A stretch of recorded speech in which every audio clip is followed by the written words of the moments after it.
Okay, so look, Western Union isn't going to go out of business anytime soon. They're going to adopt different technologies. Okay, but this is where the big money is. It's not in remittances. It's in these business-to-business payments across border.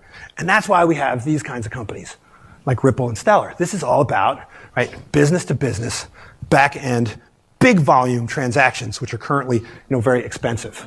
So if we look at the payment system, they're not sitting at the, you're sending money back to your uncle, right? It is, right, at the bank level.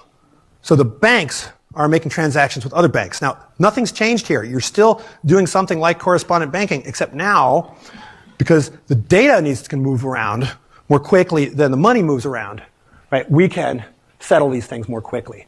So the difference between a Bitcoin and a Ripple, in a nutshell, again, not too much time to elaborate, is that what Bitcoin uses is an open, permissionless, distributed ledger system, right, where anybody can jump in and do a transaction.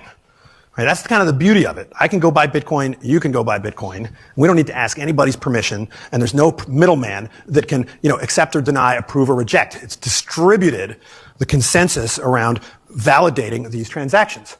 What's different about systems like Ripple and most of the blockchain systems that will prevail is that they are permissioned, meaning that you have to be, a member, and membership has its privileges. And so you have these different nodes, and the nodes basically know one another. Okay? And then if I want to give money to my uncle back in France, let's say, then I have to go to one of these banks that are a member of the Ripple network.